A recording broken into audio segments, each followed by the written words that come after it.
Hello friends, आज के video में हम डिस्कस करेंगे इनपुट टैक्स क्रेडिट, जीएसटी का इनपुट टैक्स क्रेडिट और उसकी एंट्रीज टैली प्राइम में कैसे करें। एक केस लॉ लेंगे और उसके बारे में डिस्कस करेंगे। तो फ्रेंड्स, मैं हूं राजकुमार अरोड़ा और आप देख रहे हैं मेरा यूट्यूब चैनल अरोड़ा क्लासेस। तो जैसे कि मैं हर बार बताता हूँ, अगर आप देहरादून से रिलेटेड हैं, देहरादून में रहते हैं, तो आप मेरा Arora classes tally taxation course join कर सकते हैं, जो कि 100% जॉब गारंटी का है। यानी कि 100% आपको जॉब मिलेगी मिलेगी। और अगर आप दूर कहीं रहते हैं, देहरादून से दूर रहते हैं, तो आप ये मेरा ज्वाइन कर सकते हैं, सब्सक्राइब कर सकते हैं, ताकि आपको, अगर आप अकाउंटेंट हैं या अकाउंट सीख रहे हैं, तो आपको अकाउंटेंट की जॉब के लिए हेल्पफुल रहे और आगे प्रोग्रेस करने के लिए काम आता रहे, और उसमें प्रोग्रेस आप करते रहें। तो हम आगे शुरू करते हैं वीडियो का टॉपिक केस लेकर एक। तो केस है हमारे पास आज, जीएसटी का केस है। मैं आपको बता दूं, आज जीएसटी केस है और उसकी हम टैली प्राइम में एंट्री करना सीखेंगे। ठीक है जी, जीएसटी केस, उसकी टैली प्राइम में एंट्रीज। तो मेरा पर्पज ना सिर्फ और सिर्फ अकाउंटेंट के ऊपर फोकस है सारा, कि अकाउंटेंट के लिए मैं वीडियो बनाऊं, या जो अकाउंटेंट बनना चाह रहे हैं, ऑलरेडी जो अकाउंटेंट है और जो प्रोग्रेस करना चाहते हैं, उनके लिए वीडियो बनाऊं, और वो ज़्यादा से ज़्यादा अपना देखें, सब्सक्राइब करें, अपने फैंस को शेयर करें, लाइक करें, ताकि आप लोग और आपके फ्रेंड्स लोग जो इस फील्ड में हैं प्रोग्रेस कर सकें। और मैं गारंटी देता हूँ, जैसे मैं देहरादून में रहता हूँ, जॉब देहरादून में जॉब गारंटी का कोर्स चलाता हूँ, ऐसे मैं आपको गारंटी देता हूँ, एक टाइम पे आप मेरे वीडियो ही सिर्फ और सिर्फ वीडियो ही देख देख कर आप प्रोग्रेस कर लेंगे। क्योंकि मेरे video income tax, GST, TDS, EPF ESI, ठीक है, टैक्सेशन और टैक्स प्लानिंग, ऑडिट, इन सब से रिलेटेड है, जो कि एक अकाउंटेंट से लेकर अकाउंट्स मैनेजर तक के लिए बहुत इंपॉर्टेंट है। तो वीडियो शुरू करते हैं। एक केस है, Canwin limited, a registered supplier, is engaged in the manufacturing of tanks. The company provides the following information pertaining to the GST paid on the purchase made import service availed by its during the month of January 2028. Assume that GST is 18%. अब ये tanks बनाती है, manufacturing company है। इसने इस चीज़ से, tanks की इसकी इनपुट है, इनपुट इन द शॉर्ट, कि इसने ये चीज़ हमारे से किसी कंपनी से खरीदी है। क्या चीज़ खरीदी है? Purchase of machinery where debit note is issued. 1,15,000 रुपये की मशीनरी परचेज करी, डेबिट नोट इश्यू करा है। नंबर सेकंड है, input purchase was directly delivered to Mrs job workers and registered supplier. इसने कुछ कोई माल परचेज करा और डायरेक्टली ट्रांसफर कर दिया जॉब को, जो जॉब वर्कर है, 80,000 रुपये का। तो कंप्यूटर परचेज करे, definitely was claimed on the GST portion under the income tax act 1961।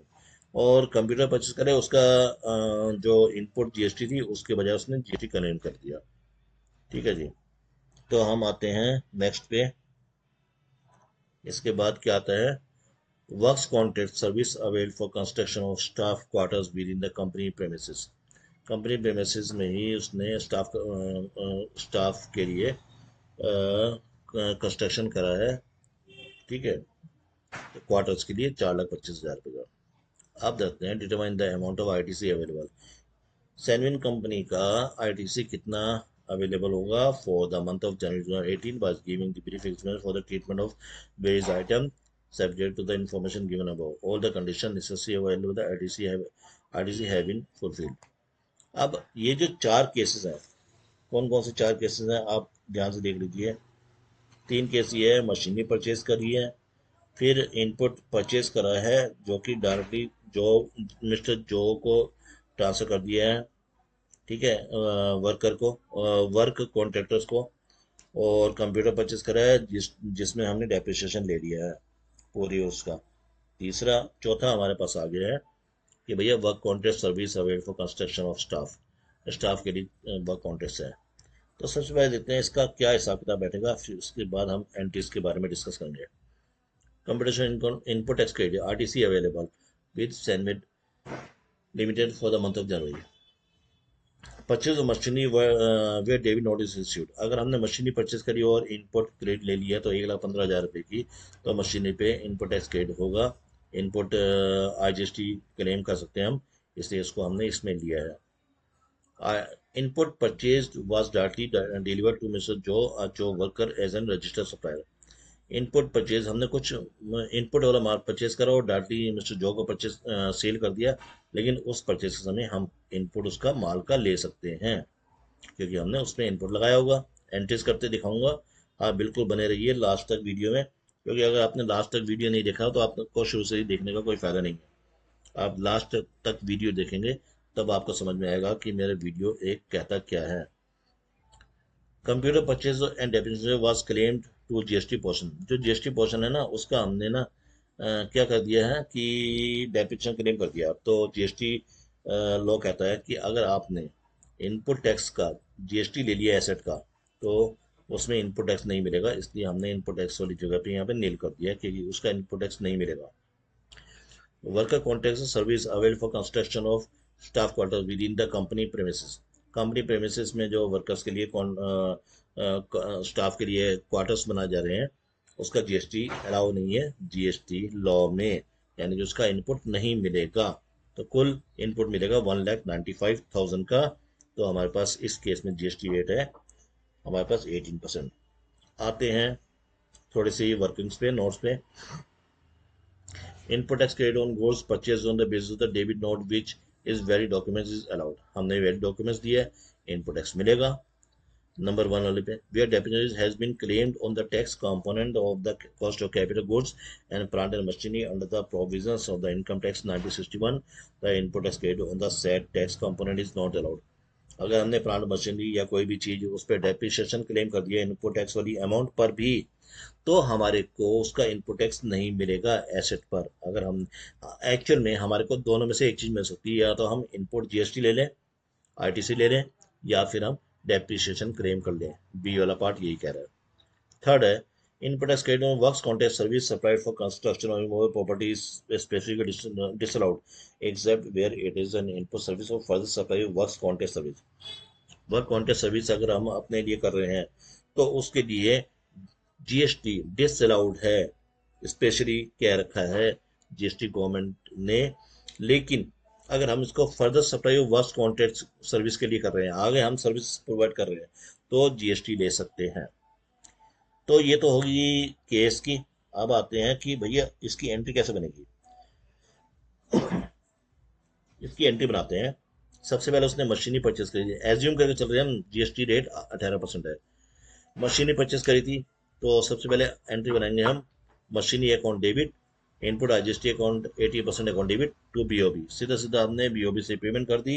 1,15,000 रुपये की मशीनरी थी, 20,700 रुपये 18% जीएसटी बैठा, तो 1,35,700 रुपये की पेमेंट करी है। टैली में एंट्रीज देते हैं। हमने 1,35,700 रुपये की पेमेंट कर दी है। सीधा सीधा पेमेंट में जाएंगे, सॉरी पेमेंट में नहीं जाएंगे, हम परचेज में जाएंगे, क्योंकि हम हमारे को उसमें इनपुट टैक्स मिलेगा, इसलिए बीओबी में गए हम। बीओबी तो बैंक ही है। और फिर हमारे पास आ गया है मशीनरी हमारी फिक्स्ड एसेट है, ठीक है जी, मशीनरी हमारी फिक्स्ड एसेट है।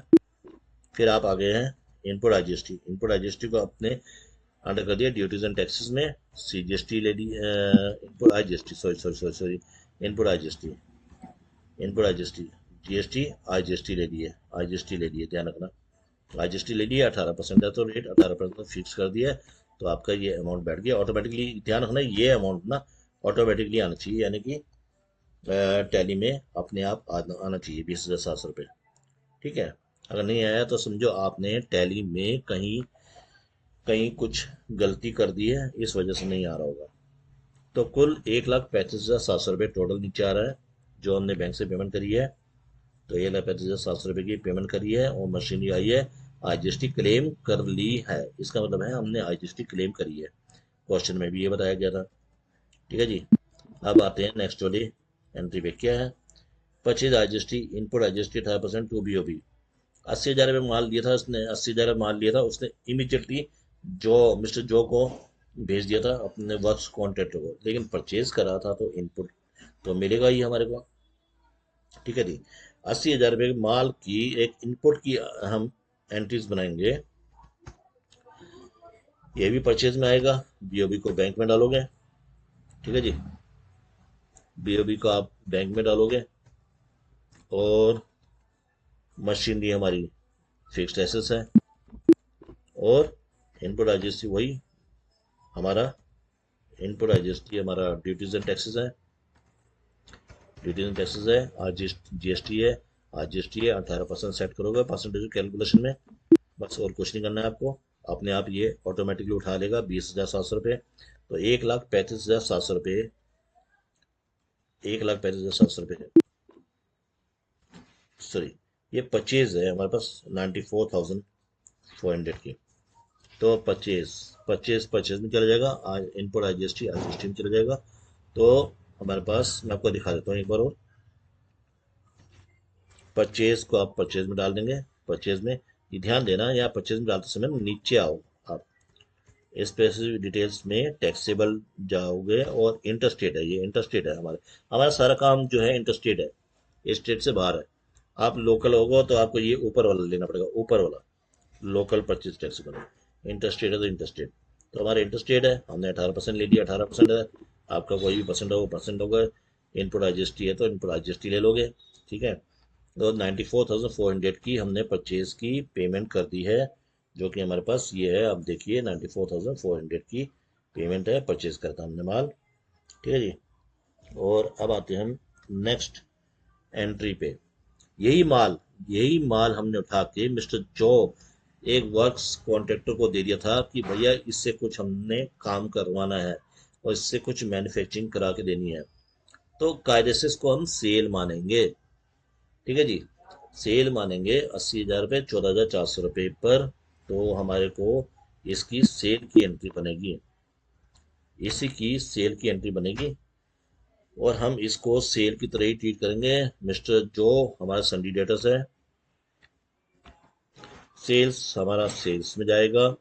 ध्यान रखना फिर से वही सेटिंग है, यहाँ पे आके स्पेसिफिक डिटेल्स में आप टैक्सेबल में जाएंगे। इंटरस्टेट है तो इंटरस्टेट, अगर आपका लोकल है तो लोकल सेल्स करेंगे।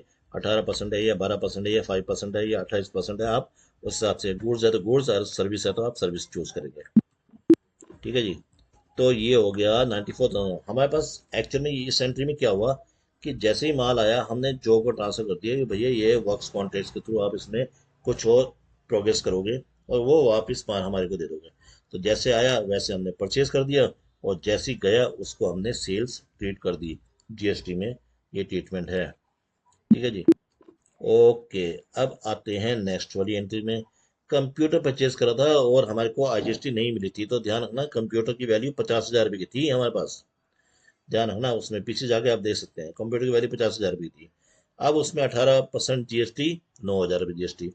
अब एक्चुअल में कंप्यूटर को 59,000 में ले लिया, आईजीएसटी नहीं ली इसने, या सीजीएसटी एसजीएसटी नहीं दी, तो हमारे को जीएसटी भी क्लेम नहीं कर सकते। आईजीएसटी हम इनपुट टैक्स क्रेडिट क्लेम नहीं कर सकते। इसलिए कंप्यूटर की वैल्यू हमने 50,000 नहीं दिखा के 59,000 पूरी की पूरी दिखा दी, यानी कि इसमें आईजीएसटी नहीं दिखाई। 50,000 रुपये कंप्यूटर्स और आईजीएसटी ऐसे नहीं दिखाई हमने, हमने सीधा सीधा 59,000 का कंप्यूटर्स दिखा दिया, विदाउट इंक्लूडिंग आईजीएसटी। तो इंक्लूडिंग आईजीएसटी तो आईजीएसटी क्लेम नहीं होगी, और सीधा सीधा 59,000 का हमारे का कंप्यूटर की वैल्यू है, और परचेज में दिखा दिया हमने। इसको परचेज में नहीं, पेमेंट में भी दिखा सकते हैं आप, क्योंकि इसका इनपुट टैक्स लेना नहीं, ठीक है। या परचेज एग्जाम्प्ट कह दो, परचेज एग्जाम्प्ट नहीं है, इनपुट टैक्स लेना ही नहीं है, तो पेमेंट में दिखाओ इसको या परचेज में दिखाओ, कोई फर्क नहीं पड़ता। तो सीधा सीधा कंप्यूटर फिक्स्ड एसेट्स है, बीओबी हमारा बैंक की है, और हमने 59,000 की ले ली, यानी कि इन शॉर्ट हमने कंप्यूटर की हमने, कंप्यूटर हमारा फिक्स्ड एसेट्स है, ठीक है जी। और हमने कंप्यूटर की हमने कुछ भी आईजीएसटी नहीं ली है, ठीक। तो इसको हम सेव कर लेते हैं और नेक्स्ट वाली एंट्री पे आते हैं। कंप्यूटर की आईजीएसटी नहीं ली, ध्यान रखना। अगर आप एक ही चीज़ ले सकते हैं, या इनपुट टैक्स ले सकते हैं, फिर डेप्रिसिएशन उसी अमाउंट पे लेंगे 50,000 रुपये में, या आपने इनपुट टैक्स वाली अमाउंट पे भी डेप्रिसिएशन ले लिया है तो इनपुट टैक्स नहीं ले सकते हैं। तो हमने क्या करा, हमने जो IGST थी 9,000 रुपये की, तो हमने उस पर भी इन डेप्रिसिएशन ले लिया, तो इनपुट टैक्स क्रेडिट हमें ITC नहीं मिलेगा। अगर आपके यहाँ बिजनेस में कहीं ऐसी सिचुएशन आ जाती है तो आप हैंडल कर लेना। नेक्स्ट एंट्री है construction work account debit to BOB। क्या करा था इसने कि कंस्ट्रक्शन वर्क की स्टाफ का क्वार्टर बनाया था 4,25,000 रुपये का। सिंपल है, 4,25,000 रुपये का स्टाफ का क्वार्टर बनाया था, तो BOB के थ्रू हमने पेमेंट करी है। ठीक है जी, BOB के थ्रू कंस्ट्रक्शन वर्क्स के लिए इनडायरेक्ट एक्सपेंसेस नहीं, इसको हम फिक्स्ड एक्सपेंसेस में डाल देंगे। आप फिक्स्ड एक्सपेंसेस में डालोगे इसको, कंस्ट्रक्शन वर्क को।